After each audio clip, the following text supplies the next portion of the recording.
Hello नमस्कार दोस्तों। कैसे हैं आप लोग? आई होप बहुत ही अच्छे होंगे। तो दोस्तों, आपको पता होना चाहिए कि हम डिस्कस कर रहे हैं कक्षा 10 का ट्रिग्नोमेट्री का जो चैप्टर है उसको। हम इसमें से हर एक सवाल को देखेंगे और अच्छी तरह से देखेंगे ताकि आपको कोई भी प्रॉब्लम ना हो। पिछले वीडियो में हमने डिस्कस किया था कि जो समकोण क्या बोलते हैं त्रिकोणमिति है, ये है क्या और इसके उपयोग क्या हैं। तो और हमने ही बताया था कि जो त्रिकोणमिति है स्पेशली समकोण त्रिभुज पर आधारित है और इस समकोण त्रिभुज के कोणों और उनके संगत भुजाओं के बीच जो अनुपात है उसको दर्शाता है और उसके बारे में हम लोग पढ़ते हैं। हम आज जो त्रिकोणमिति है उसका जो चैप्टर है, ठीक है, उसके जो पहला अभ्यास यानी जो पहला प्रश्नावली है वो है 8.1। इसमें हर एक सवाल को हम डिस्कस करेंगे। उससे पहले कुछ चीज़ें और भी हम लोग समझ सकते हैं और समझ लेना चाहिए। तो जैसे हमने आपको बता दिया था कि जो त्रिकोणमिति है वो स्पेशली समकोण त्रिभुज पर आधारित है। अब हम समकोण त्रिभुज के बारे में भी आपको बताए थे कि जो समकोण त्रिभुज होता है ना, इसमें जो साइड होते हैं, कोई भी त्रिभुज है उसमें 3 साइड होंगे। तो समकोण त्रिभुज में भी कितने साइड हैं? 3 साइड हैं। 3 एंगल भी होंगे। समकोण त्रिभुज की खास बात यह है कि जो इसके एक एंगल होता है वो होता है 90 डिग्री, यानी जिस त्रिभुज का एक कोण 90 अंश का हो उसी को हम लोग बोलते हैं समकोण त्रिभुज। ठीक है। अब हम बात करते हैं कि समकोण त्रिभुज के जो 90 डिग्री के सामने वाला भुजा होता है, हमने इसको बता दिया था आपको कि इसे हम लोग बोलते हैं कर्ण। इसे हाइपोटेनियस भी कह सकते हैं। उसके बाद हमने आपको ये बताया था कि जो समकोण त्रिभुज है, ठीक है, उसमें जो लंब और आधार हैं ये आपस में चेंज होते रहते हैं। जैसे अगर आप एंगल ए को ले रहे हैं ना, तो इसके सामने वाला ये जो साइड है ये आपका बन जाता है लंब। अब जो तीसरा साइड बचता है वो आपका होता है आधार, यानी इसको हम लोग बेस बोल देते हैं। ठीक है। लेकिन अगर सी को ले रहे हैं आप, तो सी की अगर जब सी को आप ले रहे हैं तो सी लेने पर आपको क्या होता है कि एंगल सी के सामने वाला बन जाता है लंब और जो एंगल ए के सामने वाला होता है वो बन जाता है आधार। यानी कहने का मतलब ये है कि लंब और आधार आपस में चेंज होते रहते हैं। ठीक है। लेकिन कर्ण में कोई फर्क नहीं पड़ता। अब अगर हम एंगल ए को ले रहे हैं तो इसको लिखते कैसे हैं? तो सबसे पहले जो आपका कर्ण होगा वो होगा बी वाले के सामने का, यानी ए सी। ए सी आपका हो गया कर्ण। आधार की बात करें तो आधार आपका हो जाएगा ए बी, और अगर लंब की बात करें तो लंब आपका हो जाएगा बी सी। तो इस तरह से हम किसी भी समकोण त्रिभुज में कर्ण, आधार और लंब पहचान सकते हैं। अब हम बात करते हैं कि जो समकोण त्रिभुज होता है, ठीक है, इसमें जो कर्ण होता है ना वो सबसे बड़ी भुजा होती है। इस समकोण त्रिभुज की कर्ण सबसे बड़ी भुजा होती है। यानी अगर आधार और कर्ण और लंब इसमें देखिए तो जो समकोण त्रिभुज की कर्ण है, ठीक है, वो सबसे बड़ा ही होगा। समकोण त्रिभुज का कर्ण कभी भी आधार और लंब से छोटा नहीं हो सकता। ये हम आपको क्यों बता रहे हैं? क्योंकि आगे इसका यूज हमको देखने को मिलेगा। ठीक है। तो आई होप इस इतनी बातें आपको समझ में आ गई होंगी। अब हम बात कर रहे हैं कि जो त्रिकोणमिति अनुपात हैं उसके बारे में। तो स्पेशली हमारे जो त्रिकोणमिति अनुपात है वो 6 हैं। एक है साइन, शायद आपको पता भी होगा। एक होता है कॉस, मतलब साइन जो है ना ये इसका पूरा रूप है ना। इसको हम शॉर्ट में साइन SIN E लिखते हैं। ठीक है। शॉर्ट में क्या लिखते हैं? एस आई एन लिखते हैं। और कोसाइन, इसको बोलते हैं कोसाइन। देखिए अगर इसकी पूरी की बात करें तो ये होता है 1 सेकेंड्स,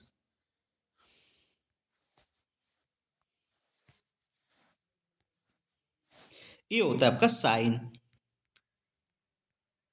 इसको बोलते हैं ज्या। क्या बोलते हैं? ज्या। हिंदी में अगर इसको हम बोलें तो इसको बोलते हैं ज्या। फिर होता है कोसाइन। क्या होता है? कोसाइन। इसको हिंदी में बोलते हैं कोज्या। और फिर होता है टेंजेंट। इसको हिंदी में बोलते हैं स्पर्शज्या। तो बेसिकली स्पर्शज्या। तो बेसिकली साइन, कोसाइन और टेंजेंट यही होते हैं, लेकिन इनके अपोजिट जो होते हैं तीन और होते हैं। सबसे पहले इसको समझते हैं। साइन को हम लोग शार्ट में लिखते हैं SIN, कोसाइन को हम शार्ट में लिखते हैं कॉस, और टेंजेंट को शार्ट में लिखते हैं टेन। तो ये इसको शार्ट फॉर्म को यूज करते हैं, ना कि इसके पूरे फॉर्म को यूज करते हैं। तो याद रखिएगा, साइन, कोसाइन और टेंजेंट यानी साइन, कॉस और टेन, ये इसका शॉर्ट फॉर्म है। अब हम बात करते हैं कि अगर कोई त्रिभुज है, समकोण त्रिभुज है, ठीक है, अगर कोई समकोण त्रिभुज है ए बी और सी, ए बी सी कोई समकोण त्रिभुज है, तो इसमें आपको ये पता चल जाता है ना कि ए जो एंगल है वो है 90 डिग्री का। अगर हमें अब बात करना है कि साइन के बारे में, हमें बात करना है साइन ए के बारे में, तो सबसे पहले हम समझते हैं साइन का मतलब क्या होता है।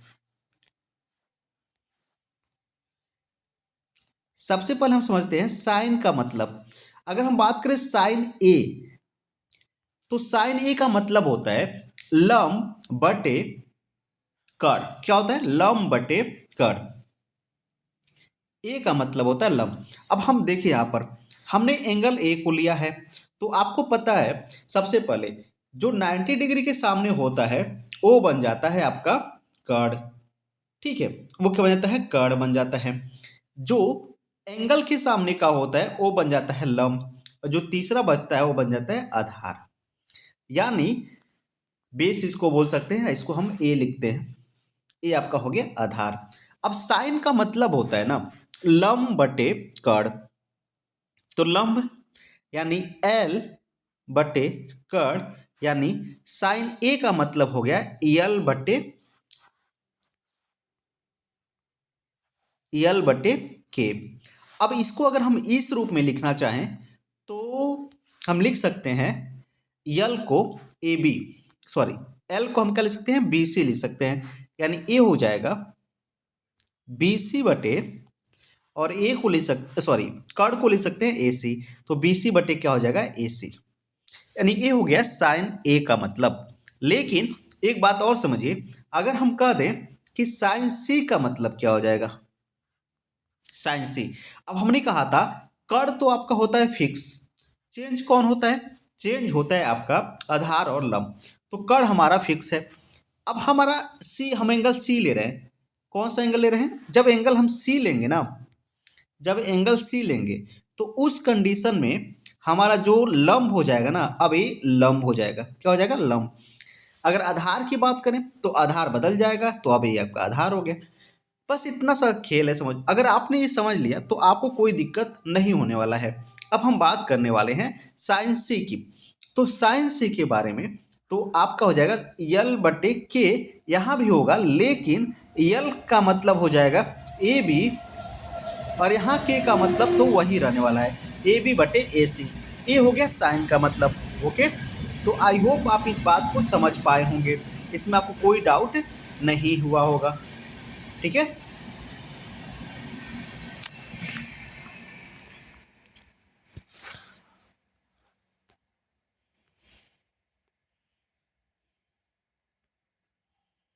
अब हम बात कर रहे हैं ना, अब हम पूरे फार्मूलों को समझ लेते हैं, जितना भी फार्मूला है। ठीक है, साइन का हो गया। अब हम बात कर रहे हैं कॉस का। कॉस का तो कॉस होता है आधार बटे कर्ण। क्या होता है? आधार बटे कर्ण। इसको हिंदी में भी लेते हैं, आधार बटे कर्ण। और उसी तरह tan का होता है, tan का होता है सॉरी लंब बटे आधार। लंब बटे आधार। इसी तरह अब बात करते हैं जो साइन का उल्टा होता है ना, साइन का उल्टा। 1 सेकंड रुकिए, हम यहाँ पर कॉस का उल्टा की बात करते हैं। कॉस का उल्टा होता है सेक। क्या होता है? सेक। कॉस का उल्टा होता है सेक। उल्टा का मतलब ये हो जाएगा कर्ण बटे, हम बस आपको अभी यहाँ एंगल नहीं लिख रहे हैं कोई, बस आपको समझाने के लिए लिख रहे हैं। सेक का मतलब होता है कर्ण बटे आधार। और tan का उल्टा होता है कॉट। क्या होता है? कॉट। कॉट का मतलब होता है आधार बटे कॉट का मतलब होता है आधार बटे लंब। क्या होता है? आधार बटे लंब। अब बचा साइन। तो साइन का मतलब हमने आपको पहले बता दिया। साइन का मतलब क्या है? साइन का मतलब है लंब बटे कर्ण। तो इसका हो जाएगा कॉसेक। क्या हो जाएगा? कॉसेक। तो कर्ण बटे का हो जाएगा लंब। बस यही फार्मूला है जो आपको याद रखने होंगे। अगर इतना फार्मूला आपने याद रख लिया तो इस पहली प्रश्नावली में आपको कोई भी दिक्कत नहीं होने वाला है। ठीक है, आपको कोई भी दिक्कत नहीं होने वाला है। ओके, तो आई होप आप इतनी सी बात समझ पाए होंगे। अब हम एक एग्जाम्पल से आपको समझाने की कोशिश करेंगे और इसको समझने की हम लोग कोशिश करेंगे। ठीक है, तो चलिए एक एग्जाम्पल को हम लोग देखते हैं।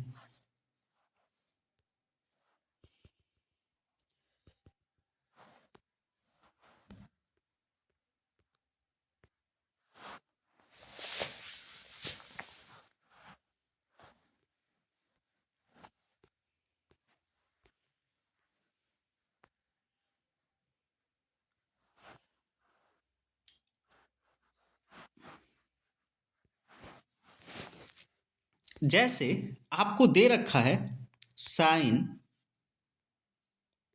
ए इक्वल टू, या ऐसे छोटा सा एग्जांपल पर लेते हैं, कहेगा त्रिभुज त्रिभुज ए बी सी में कोण बी आपका 90 अंश का है और आपसे कह दे बी 90 अंश का है। ए बी आपको दे दे 5 सेमी और बी सी आपको दे दे 12 सेमी और आपसे पूछे कि जितने भी त्रिकोणमितीय अनुपात हैं, मतलब साइन कॉस टेन, सबका मान निकालना है। तो सबसे पहला आपका काम होगा कि हमको एक फिगर बनाना होगा। हम एक फिगर बनाते हैं। याद रखिएगा, हम हमेशा समकोण त्रिभुज इस तरह से बनाएंगे। ठीक है, आप किसी और तरह से बना सकते हैं, लेकिन आपको ऐसे बनाने में थोड़ा सा आसानी होगी। अब यहाँ पर एक चीज समझिए, कोण बी दिया है 90 अंश, मतलब कोण बी बी को हम यहाँ लिखेंगे। उसके बाद इन दोनों को ए और सी को कहीं लिख सकते हैं, कोई फर्क उसके नहीं पड़ने वाला। तो ए सी, अब यहाँ हमने लिख दिया। अब आपसे पूछा, मान लीजिए साइन ए का मान बताइए, साइन बी का मान बताइए, सॉरी बी नहीं, sign A, cos A, ten ए, इस सब का मान आपसे पूछ रहा है। अब आप एक फिगर को ध्यान से देखें तो आपको एक चीज पता है, जो ए बी है वो आपके पास है 5 सेमी, बी सी जो है वो आपके पास है 12 सेमी, लेकिन अभी हमको ए सी नहीं मिला है। तो ए सी के लिए आपको पता है, हमने एक प्रमेय पढ़ा है त्रिभुज में, पाइथागोरस प्रमेय। पाइथागोरस प्रमेय। ठीक है, क्या है पाइथागोरस प्रमेय? आपको पता है पाइथागोरस जो है, ये भी जो प्रमेय है किस में लगता है? एक समकोण त्रिभुज में लगता है। एक आता है कि अगर कोई त्रिभुज है, समकोण त्रिभुज है, तो उसमें जो कर्ण का वर्ग होगा यानी कर्ण का स्क्वायर होगा, वो लंब के स्क्वायर प्लस आधार के स्क्वायर के क्या होगा? बराबर होगा। अब यहाँ आप समझ पाएंगे, हमने हमेशा कहा कि जो b है यानी 90 अंश के सामने वाला ही क्या होता है? कर्ण होता है। तो हमको मान लीजिए कर्ण नहीं पता, लेकिन आधार और लंब हमको पता है। ठीक है, तो कर्ण का स्क्वायर ये हमको नहीं पता। लंब मान लीजिए आपको दिया है 5, सॉरी अभी इसको और देख लेते हैं। साइन ए की बात कर रहा है, तो ए के सामने वाला ही क्या होगा? लंब होगा। तो ए के सामने वाला कौन है? 12 है। तो यानी ए के सामने वाला 12 है, तो लंब हो गया 12, आधार आपका हो गया 5। तो के का स्क्वायर, इसको कोई फर्क नहीं पड़ता है ना कि किसको आप पहले लिख रहे हैं। अब देखिए के का स्क्वायर हो गया यानी 12 का स्क्वायर प्लस 5 का स्क्वायर, यानी के स्क्वायर इक्वल टू 144 प्लस 25। जब के स्क्वायर इक्वल टू ऐड करेंगे तो हो जाएगा 169। अब इसका जब स्क्वायर रूट निकालेंगे तो हो जाएगा अंडर रूट 169। अब इसका स्क्वायर रूट जो बनेगा वो प्लस माइनस 13 बनेगा, यानी हम पॉजिटिव वैल्यू को लेते हैं तो प्लस 13 को लेंगे। ठीक है, प्लस 13 पॉजिटिव वैल्यू क्यों लिया जाता है? क्योंकि जब हम पहले यहाँ पर जो निकाल रहे हैं ना, कंडीशन कर रहे हैं, मतलब हम आगे नेगेटिव वैल्यू भी लेते हैं, लेकिन यहाँ अगर हम बात करें, अभी हम लोग बेसिक पढ़ रहे हैं, तो यहाँ पर हम सिर्फ पॉजिटिव से भी काम चला रहे हैं। ठीक है, ओके। अब हम जो भी निकालना है उसको आराम से निकाल सकते हैं, यानी हमको अब पता करना है क्या? अब पता करना है साइन ए का मान। अब हमको के का मान क्या निकल गया? के का मान निकल गया 13। अब साइन ए का मान निकालना है, तो कैसे निकालेंगे?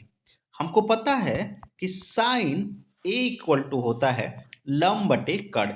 यानी अगर आपको याद नहीं हो रहा है तो आप एक फार्मूला है जो बहुत फेमस है, लगभग सब लोग जानते हैं उसको, लाल बटे कक्का। अभी आगे हम बता देंगे। तो साइन ए का मतलब होता है लंब बटे कर्ण। अब ए के सामने लंब क्या है? 12 है, तो हो जाएगा ये होता है लंब बटे कर्ण, यानी लंब है 12 तो 12 बट्टे आपका कर्ण, कर्ण आपका 13 आ गया, तो 12 बट्टे 13 साइन ए का वैल्यू निकल गया। इसी तरह अगर कॉस ए की वैल्यू निकालनी है तो कॉस ए का मतलब होता है आधार बटे कर्ण। तो लंब 12 तो आधार 5 आपका हो गया फिक्स, कर्ण फिक्स रहता कोई दिक्कत नहीं, तो 5 बटे 12। टैन की बात करें तो टैन ये हो जाएगा लंब बटे आधार, तो लंब 12 है, कर्ण आधार 5 है, तो 12 बटे 5। तो इस तरह से ये बहुत ही सिंपल तरीके से हम एक सवाल क्या कर सकते हैं? सॉल्व कर सकते हैं। तो आई होप आपको बहुत ही अच्छा लगा होगा, आपको पसंद भी नहीं आया होगा। तो आज के लिए बस इतना ही रखते हैं, जल्द मिलेंगे अगले वीडियो में, तब तक के लिए जय हिंद।